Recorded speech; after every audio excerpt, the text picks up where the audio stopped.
Oitavo ano, terceira aula sobre a Revolução Francesa. Na aula passada, nós vimos que os revolucionários franceses ocuparam o poder na França e fizeram a Declaração do Homem e do Cidadão e também criaram uma nova Constituição. Nessa Constituição, o poder passou a ser dividido em três, seguindo as ideias iluministas, com o Executivo, Legislativo e Judiciário. O rei continua existindo, mas ele deixa de ser absolutista e passa a ser, então, uma monarquia constitucional. Ou seja, o rei é obrigado a jurar fidelidade à Constituição e obedecer essa Constituição.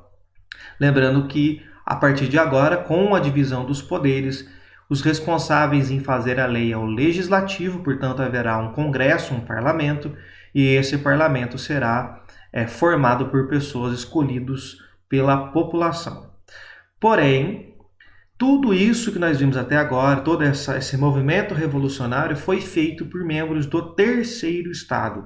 Lembrando que a sociedade francesa era dividida em primeiro, segundo e terceiro estado, sendo o primeiro o clero, o segundo a nobreza, e esses dois tinham interesses em comum, e o terceiro estado composto pela maior parte da população, que são de camponeses e burgueses.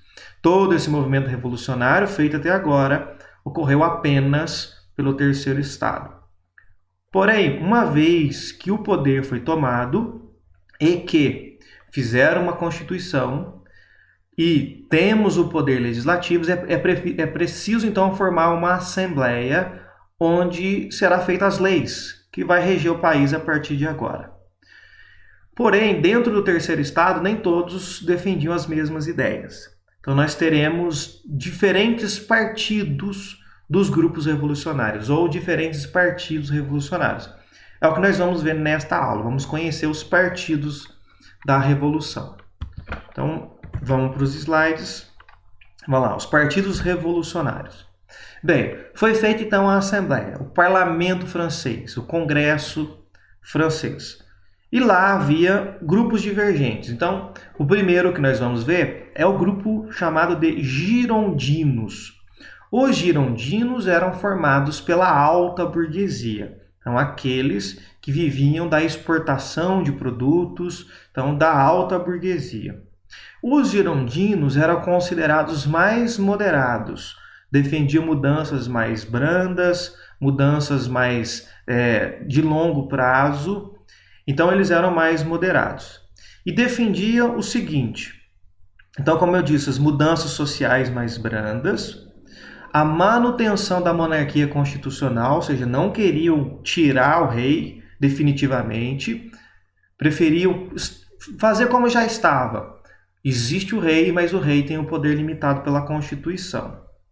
Então, a manutenção da monarquia constitucional. E também um governo descentralizado. Então, dentro do território, o poder seria descentralizado, não concentrar o poder na mão de uma pessoa ou de um grupo. E também defendiam a liberdade total do comércio. Uma vez que são burgueses, lembrem-se que a burguesia defendia bastante as ideias iluministas, principalmente na questão do liberalismo econômico. Aquela ideia que nós estudamos do Adam Smith, em que o Estado não deve interferir na economia, uma vez que a economia se autorregula. Então, os girondinos defendiam então, a liberdade total do comércio. E lá na Assembleia, eles se sentavam do lado direito. E aqui já vem um ponto importante. Até hoje, nós utilizamos o termo direita e esquerda dentro da política. Direita, esquerda, centro dentro da política. Bem, a primeira vez que será utilizado esses termos de direita, esquerda e centro, será aqui na Assembleia Francesa. Tá certo? Então, por exemplo, os girondinos, os mais moderados, considerados mais moderados, mais conservadores, ficavam à direita na Assembleia. Mas aí vem um ponto importante.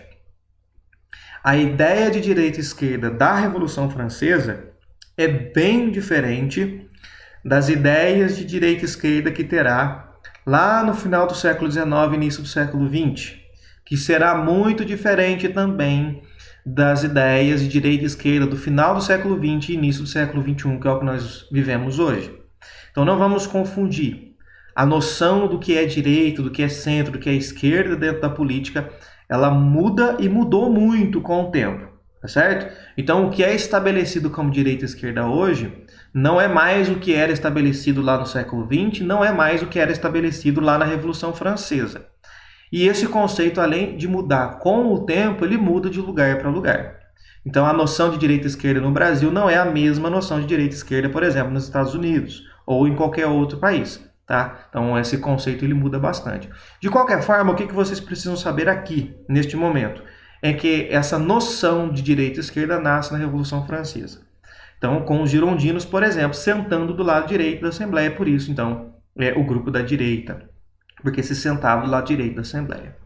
Avançando aqui, vamos para o segundo grupo dos partidos revolucionários, os jacobinos.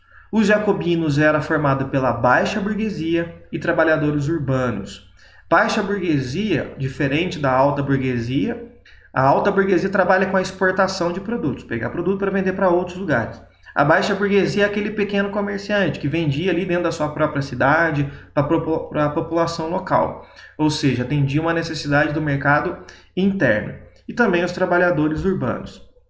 Bem, esses eram mais radicais. E o que eles defendiam? A eliminação da monarquia, e só por isso já eram considerados radicais, porque querem o fim da monarquia. E o que eles querem no lugar? A república.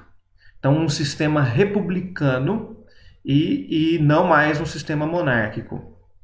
Um governo muito forte e centralizado. Então, aqui você percebe mais uma diferença com relação aos girondinos, que eram mais brandos, que defendiam a descentralização do poder. Aqui eles querem um poder forte e centralizado. E o controle do Estado na economia. Então, eles defendiam que o Estado deveria controlar a economia. E eles se sentavam à esquerda na Assembleia. Tá certo? Então, já começamos aqui a ter uma diferença entre os girondinos e os jacobinos. Porém, não havia apenas esses dois. Havia também o chamado Partido da Planície, que tinha uma posição de centro. Tá certo? Então, ora eles votavam com os girondinos, ora eles votavam com os jacobinos. Então, dependendo da conveniência do momento, daquilo que eles achavam interessante para o momento. Então, ora eles votavam junto com os girondinos, ora eles votavam junto com os jacobinos. E aí, de imediato nós vamos ter alguns problemas, porque esses partidos são revolucionários, foram aqueles responsáveis em acabar com o absolutismo, derrubar a Bastilha e tudo mais. Porém, a população mais pobre, principalmente de camponeses, não teve melhoras com as mudanças. Veja que aqui eu disse que o segundo partido lá, os jacobinos, era de baixa burguesia e trabalhadores urbanos. Os camponeses tinham pouquíssima participação ali nesse partido por enquanto. Então não teve muitas melhoras. E um dos motivos é porque eles eram excluídos da política. Nós vimos na aula passada que uma das coisas que ficou decidido na nova Constituição era o voto censitário. Lembrando que o voto censitário é aquele que exige uma renda mínima para votar.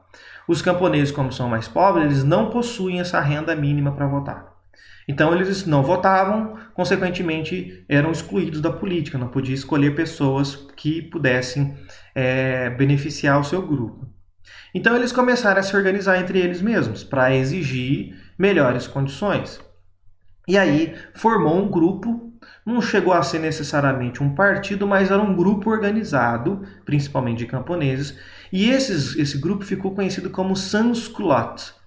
Por que sans-culottes? Na França, gente, as pessoas mais ricas usavam uma roupa, uma espécie de uma calça que era chamada de culotte. Era uma roupa, uma calça, uma espécie de uma calça bastante apertada no corpo, tal, que era moda na época e que apenas os que tinham dinheiro podiam comprar. Então, esse grupo de mais pobres, como não podiam comprar esse tipo de roupa, eles evidentemente não usavam essa roupa. Então, eram aqueles que não usavam culotte, ou os sem culottes, sans culottes, tá certo? Era apenas um diferencial de grupo, para você conseguir se identificar e identificar o outro grupo, tá certo? Então, formar esse grupo dos sans culottes. Então, formado aqui por pequenos burgueses e principalmente de camponeses. Esses, claro, exigiam então o sufrágio universal masculino. Em outras palavras, é um sistema de voto em que todos votam, independente da renda. Só que aqui esse sufrágio universal onde todos votam, ainda tinha algumas questões importantes a pensar, porque era universal, mas mais ou menos. Universal masculino. Significa que todos os homens deveriam votar, independente da renda. Qual é o grande problema aqui? A exclusão das mulheres, evidentemente. Certo? A França vai demorar um pouco para liberar o voto feminino. Mas, comparando o sufrágio universal masculino com o voto censitário, onde apenas homens com determinada renda votavam, exigir o sufrágio universal masculino já era um avanço, tá certo? Era uma vantagem para os camponeses que não participavam da política, tá certo? Como eles eram mais radicais, eles se aproximaram mais dos jacobinos.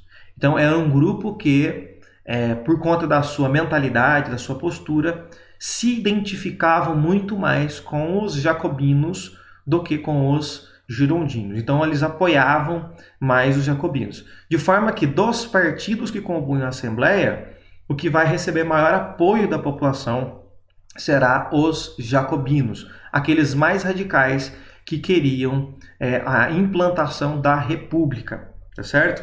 Então aqui nós encerramos essa nossa terceira aula e na próxima aula nós vamos ver como que esses partidos vão agir, tá certo? Então nós conhecemos aqui os girondinos, jacobinos e o Partido da Planície, que também era chamado de Pântano, tá? Então o Partido da Planície e Pântano é a mesma coisa, que era um partido de centro. Então, nas próximas aulas, nós vamos ver as ações desse partido, principalmente do Partido Jacobino, que é aquele que recebeu maior apoio da população.